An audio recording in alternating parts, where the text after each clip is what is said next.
Hey VC, it's Mazzy's Whack-A-Mole number 31, and I have the Archivist, the Archivist Amanda. I have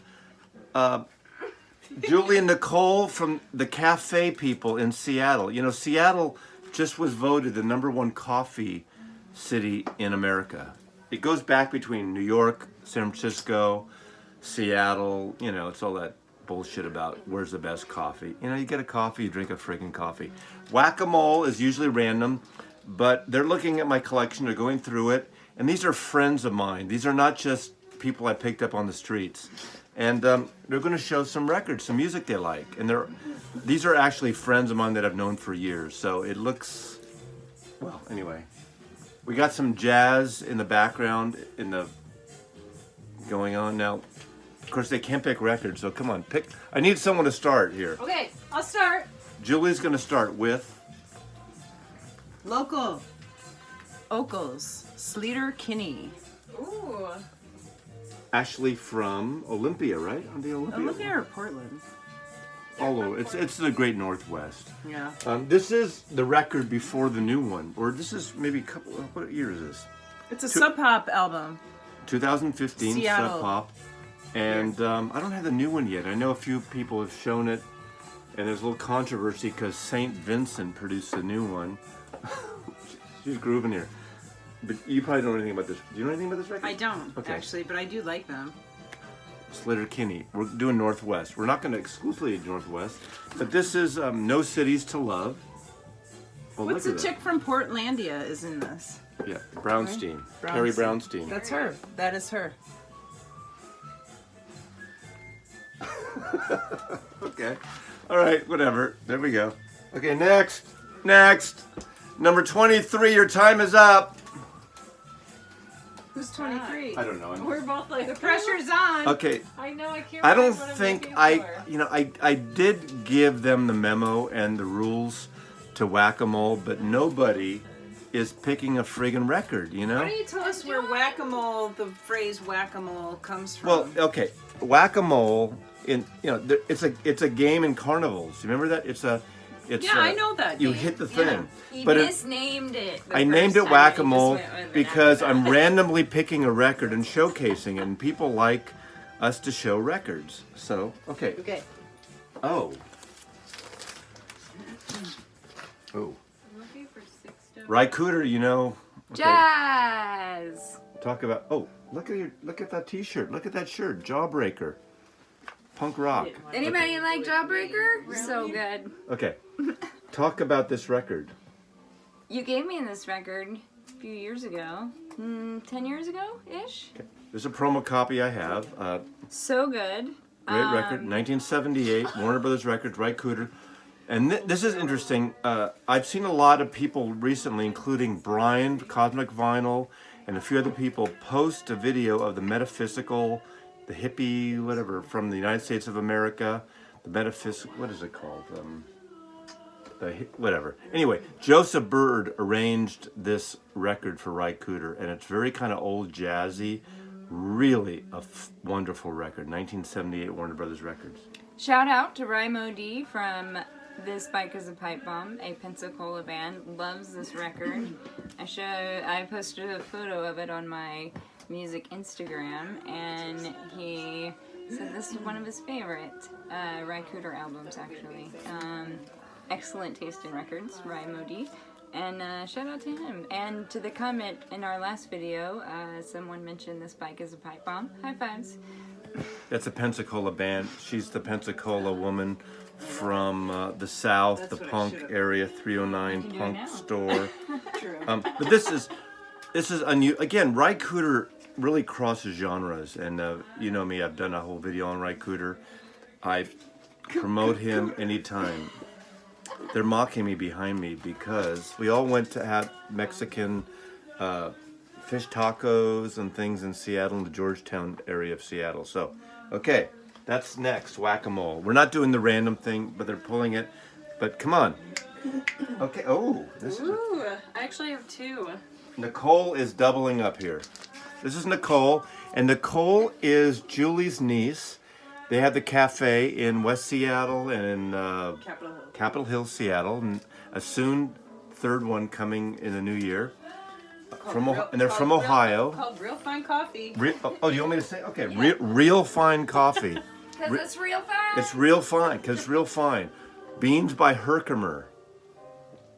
Whatever. Okay. I This don't is know. Nicole. Hi, everyone. She's Julie's niece, and what do you know? What's your opinion on this record? I actually discovered him by listening to Pandora, Johnny Cash, actually. And he came on and I fell in love with it. His voice is amazing. And I can listen to any time of the year and I fall in love with it every time. July? Every October? Time. October, September. You know what? Maybe not January. Not January. We'll skip January. Anyway, this to me is probably the best cowboy record. I know it's country music, but I don't even put it in the country music category. Obviously it is, but it's more specific. It's cowboy music. And it's funny, my generation, it's funny, I got turned onto this record because of the Grateful Dead. Really? The Grateful Dead live did El Paso and Big Iron that are on this record. And so I had no idea at the time they were cover songs. And then, of course, when you were young and you listened to bands and then all of a sudden you go... It's kind of like the British blues bands of the 60s, the Yardbirds, even Led Zeppelin... The Beatles with R&B, with Long Tall Sally, Twist and Shout. You realize the Rolling Stones, all these great records were Muddy Waters and Little Richard, and but the Grateful Dead did those two songs, and then I had to get into and buy Gunfighter Ballads and Trail Songs. Great record. Okay. I love it. And I don't know much about Linda Ronstadt, but we almost have the same last name. well, we don't want to tell the people because they might track you down. Yeah. They're one letter. Her last name. I mean, this is creepy. I know. Her last name is one letter off Linda Ronstadt. So her last name is Ronstadt. I'm kidding. Anyway, I have a whole bunch of Linda Ronstadt records. This is her Round Midnight collection. This is one she did with Nelson Riddle, who was the orchestration, the band leader, who worked with Frank Sinatra, and she does the standards, So this is a box set of standards by Linda Ronstadt. So there we go. So Nicole picks Linda Ronstadt and Marty Robbins. You're next. Next. I thought we were done. No, you're another. Okay. We're not done. This is I just got a beginning. box set. You're never done. Ooh, we got another box set. You're never done when you're in Mazzy's Mazzy's world. world. Good old Johnny Cash. Do you know what this is? Yeah, from Folsom Prison. And did you ever spend any time in Folsom Prison? No, I haven't. Okay. But I do love that album. Great record. This is the expanded edition, and this has not just Johnny Cash. It has Johnny Cash. It has the rehearsals. It has the Statler Brothers, and June Carter, his wife. Cover photograph. We talked about this in an earlier VC video. Jim Marshall took these. In fact, there's a great book that came out last year of the San Quentin and Folsom Prison photographs that Jim Marshall, great photographer, did all these photographs. But this is there was a CD about 10 years ago, 12 years ago, and this came out a couple years ago, the expanded edition of this. So, For a short time, we had a car. with a book and the usual rubbish. It's a tape deck, but it's an 8-track. They don't seem to care about his music as much here. Oh, Amanda's back. The Archivist. Ooh. Bringing out Townes Van Zandt. Seems to be coming up a lot lately, actually. If you're anywhere near Austin, Texas, there's a incredible music history exhibit up at the Dolph Briscoe Center for American History at UT Austin. Features some excellent old Townes paraphernalia stuff, as well as a entire history of Texas, Central Texas blues and music history in Texas in general. But Townes, always worth a listen. If you don't know his catalog, check it out. Incredible If you saw the movie Blaze that came out 2 years ago or so, Towns I think is referenced in that, and you know, he's definitely in the country music Ken Burns documentary everybody's talking about. Well, it's funny. Who doesn't love fucking Towns Van Zandt? In the last day or Exactly. in the last day or two, people have one of my good buddies started saying, "Which Towns Van Zandt should I get?" Live at McCabe's. Live at McCabe's. Okay, I don't even have it. I had about five of his records. When I worked in record stores back in the day, his records hardly sold. He was a cult, you know, he had a decent sell, not even cult, but he didn't sell that much. In the 90s when I, you know, cleaned out a lot of my records and I got rid of 4 or 5 Van Zandt records, which would probably be worth a shitload of money now. But it's not about the money, but I just didn't get it. This was a record store day edition about 2 years ago. This is 2019. This is brand new. This is a recent edition. It might have been the same thing, kind of a best of. But I don't know what else to say, but Amanda Incredible knows. songwriter with a death wish. Very sad. Go listen. You'll know the songs even if you don't know that you know the songs. Kind of in that same period of like Guy Clark and that whole thing, Yes, right? absolutely. Yeah. Okay. You will know the songs. You just don't know that you know them yet. There we go. See? They know more than I do about my own record collection. Nicole's got one more. Oh. Sixto Rodriguez. Not my favorite album, but An excellent record. What do you know about Rodriguez? I know that he's from Detroit. He was not discovered until years later, and he got big in, was it South Africa? Yeah, and then there's the wonderful documentary Looking for Sugar Man. He was right? actually bigger. Searching So for sugar. Searching. Yeah, so good. And he was So actually good. bigger than Elvis in South Africa, Yeah. and which is crazy. The story is he wouldn't even sleep in the actual bed of the hotel where they put him up to go play. He slept on the couch because he didn't want the hotel staff to have to remake the bed. How Right. adorable is that? I'm getting goosebumps. I That's know. really sweet. Aw. That's so crazy. sweet. Okay, I'm going to show some things, and just because I know Bob Bradley out of Nashville started showing some Waylon with his buddy, and these are I don't have all the Waylon records. I used to again have them, and I got rid of some, but this one might have been probably his first record on RCA Records. Great folk country record. The Outlaws. Now this was a big record again.